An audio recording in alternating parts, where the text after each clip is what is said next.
WhatsApp everyone. আর আজকে আমি আইছি ইতিহাসের এক বিশেষ সাক্ষীতে, একটা জমিদার বাড়িতে, যেটা শুধু স্থাপত্য না, বহন করে 200 বছরের গল্প, শক্তি আর পতনের ইতিহাস।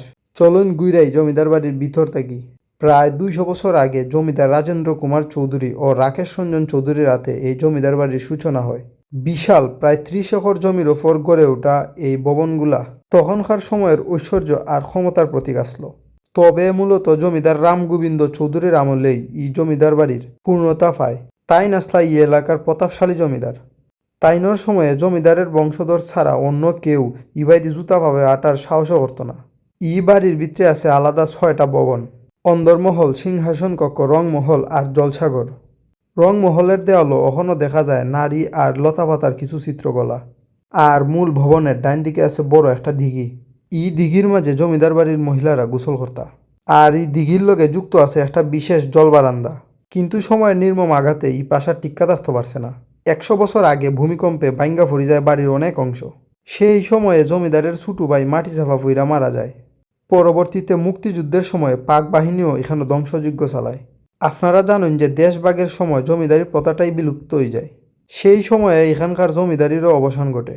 ই জমিদার বাড়ির শেষ জমিদারের নাম হচ্ছে নগেন্দ্র চৌধুরী। জমিদার নগেন্দ্র চৌধুরীর ছোটো ভাই ধীরেন্দ্র চৌধুরী তাই সুনামগঞ্জে বসবাস করতা। ধীরেন্দ্র চৌধুরী আবার ব্রিটিশ আমলের নাম করা শিকারী আসলা। কিন্তু 1978 সালে তাইন মারা যান। আমার যতটুক মনে হয় তাইনের পুত্র দিলীপ চৌধুরী আর তাইনের উত্তরসূরি যারা আছেন তারা মেবি এখনও সুনামগঞ্জে বসবাস করেন। সর্বশেষ জমিদার নগেন্দ্র চৌধুরীর ছেলে নিরঞ্জন চৌধুরী তারা এখনও সুনামগঞ্জ শহরে স্থায়ীভাবে বসবাস করেন। আজকে এই জমিদার বাড়ি দাঁড়াই আছে অযত্ন আর অবহেলার চিহ্ন হইয়া। শেওলা, ভাঙ্গা দেয়াল আর লতা পাতায় ঢাকা গেছে জমিদার বাড়ির এই গৌরবের স্মৃতি। হয়তোবা আর কিছুদিন পরে ইতিহাসের এই সাক্ষী পুরাপুরি হারাই যাব। কিন্তু যতদিন সে দাঁড়াই আছে ততদিন সে কইব সময় কারে কয়, ক্ষমতা কারে কয়, আর পতন কতটা নির্মম হইতে পারে। এক সময়ের ঐশ্বর্য আর ক্ষমতার প্রতীক আজকে দাঁড়াই আছে ভগ্নদশার নিদর্শন হইয়া।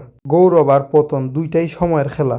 ইতিহাসটা যদি আমরা বাঁচায় রাখতাম চাই তাইলে এই ঐতিহ্যের যত্ন নেওয়া লাগবো। যেহেতু গৌরারং জমিদার বাড়িটা সুনামগঞ্জ থেকে একবারে দাঁড়ো, সো আপনারা গুইরা যাইতে পারেন।